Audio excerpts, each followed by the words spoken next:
other people's sleeping patterns that I was waking up like 5 p.m. having missed 2 lectures, trying to go to a lecture like really tired, realizing that I was doing something that, I mean, I found it interesting, but it's still a grind going to university, and I wasn't doing the course that I definitely wanted to, because I chose a course that took less time to get the degree. I chose a politics, philosophy and economics one instead of the maths degree, which I prefer to do. So yeah, I decided that I'm going to go back to university once I have a better economic grounding and there's going to be fewer distractions, and I can actually just focus purely on university instead of trying to juggle things that I don't think are too compatible.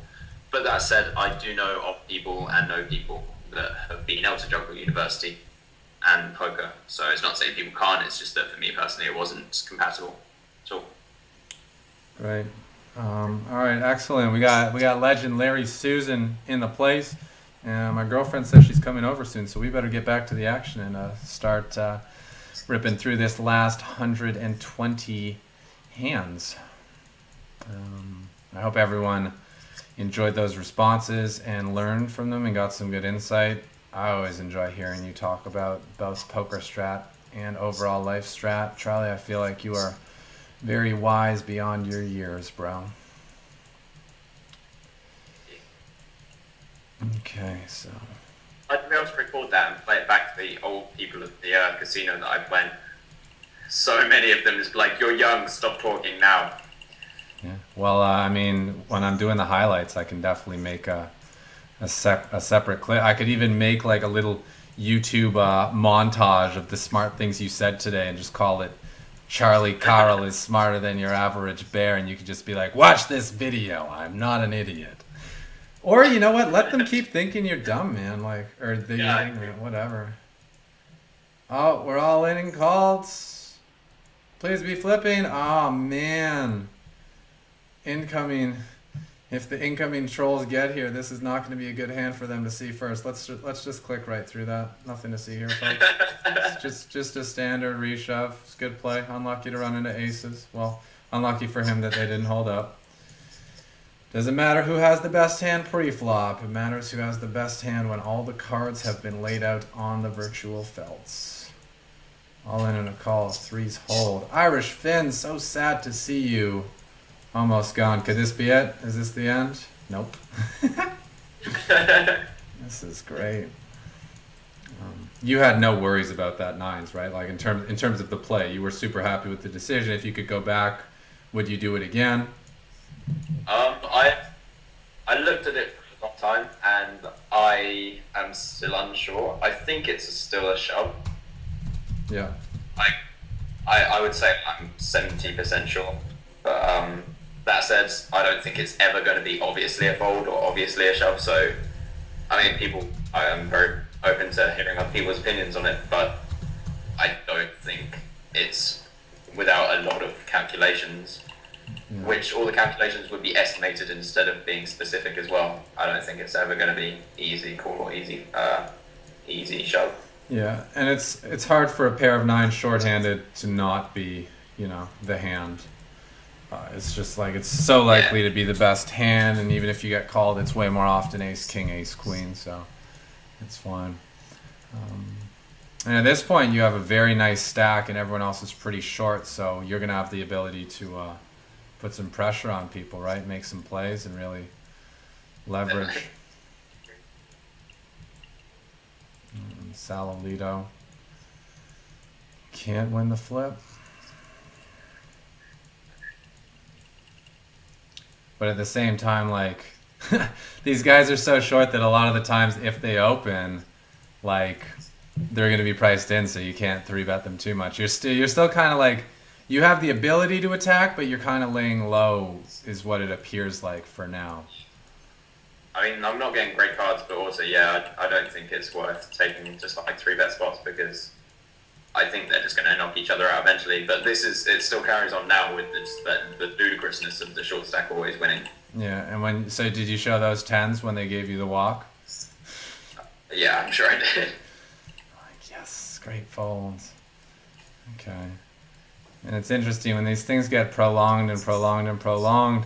Stacks get shallower, and that's why, guys, to be really successful in MTTs, you want to really know how to play 10 blinds, 15 blinds, 20 blinds, 25 blinds, like down pat.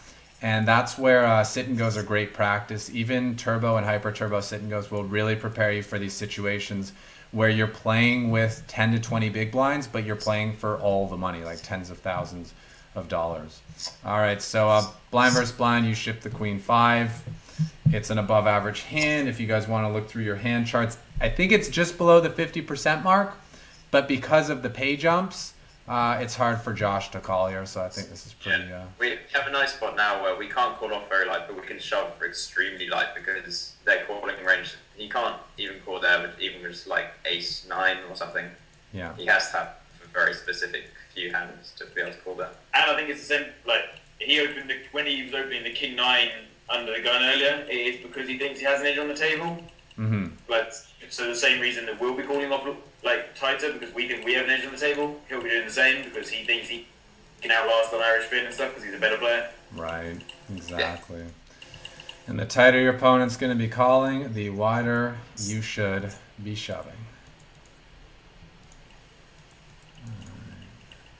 Oh, bad beat. Jamie Staples didn't give us the host. As Jamie would say, that's okay. Nah, he's supporting another OG streamer, Mr. Bryce Set Over Set Poker, quality cash game entertainment. And I'm sure, but what Jamie did, which was nice, was he kind of like listed all the channels who are live right now and what they had to offer before he went with the host. So like, I mean, that's like equally good. In fact, I think that's better because he lets people make their own decision, which, you know, a lot of people don't like to do these days, but it's still refreshing for someone to give that option. Okay. Which hand are you on at the moment? I'm on the ace 8 where you raise and take. And then I'll wait for you to catch up at queen 8.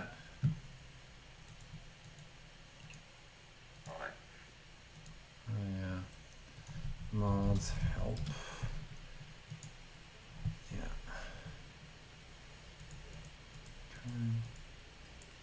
Okay, yes, we have a very interesting hand right after. So queen 8 off, fine open into these stacks.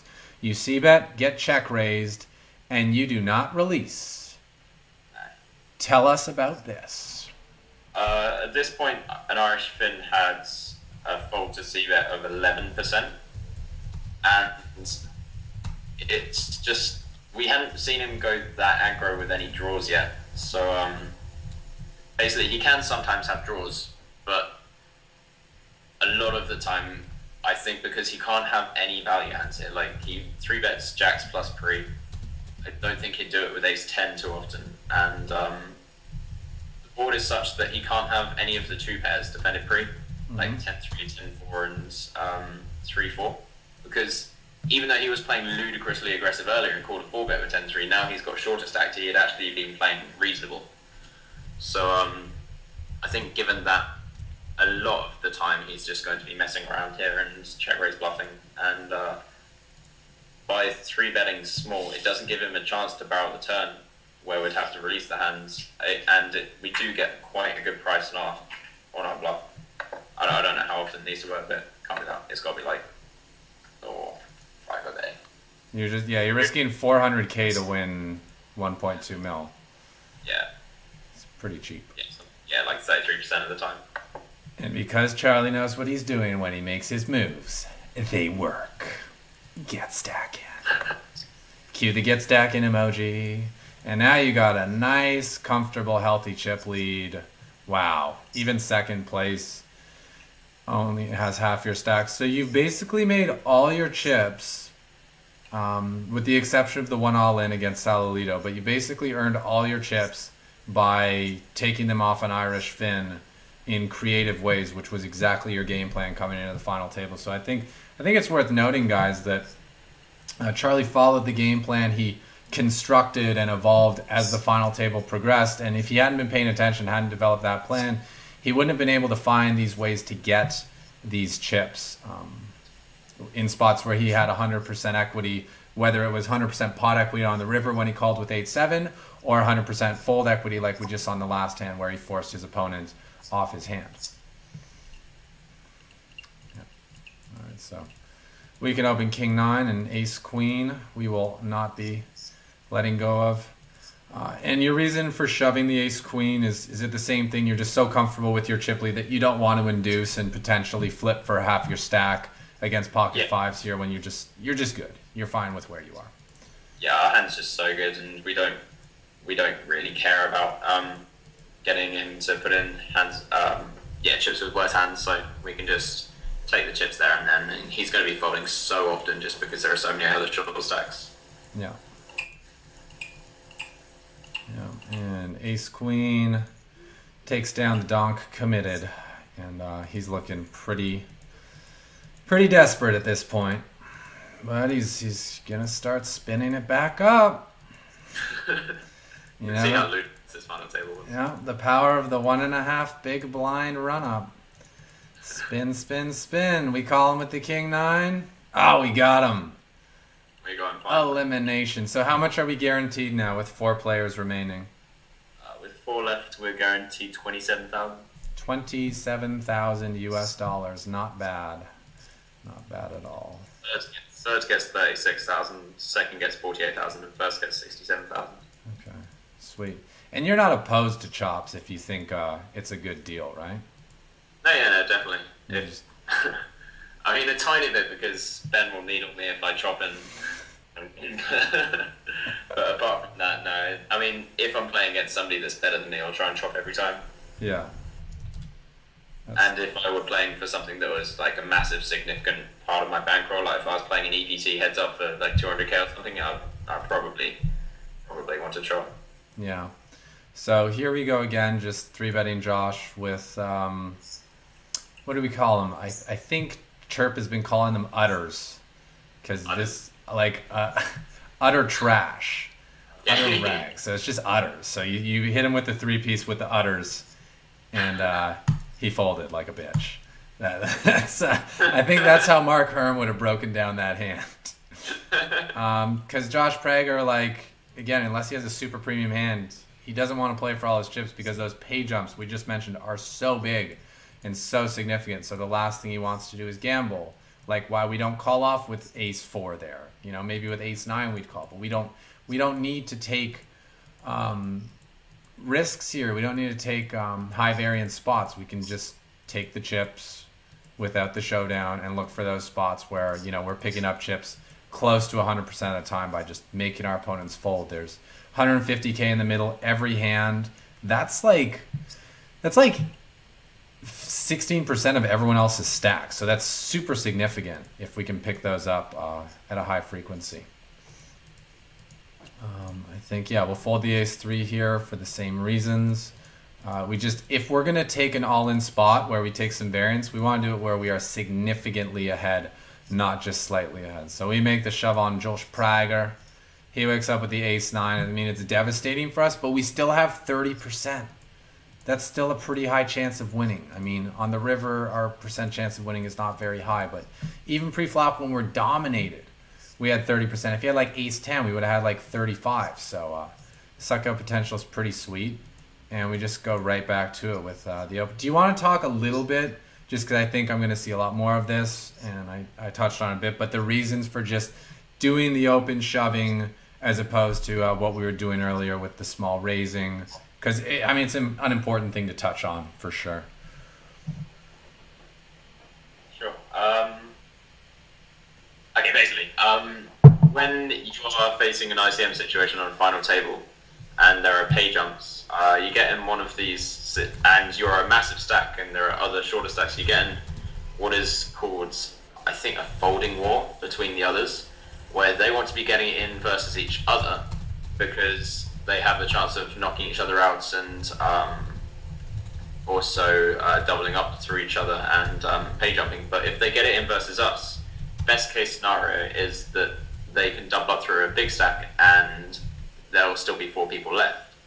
So they don't want to be calling off against us light, and they want to be shoving against each other quite light. So for instance, if Salalito and an Irish Finn are both on 1 million chips, versus blind. Salalito should be shoving very wide because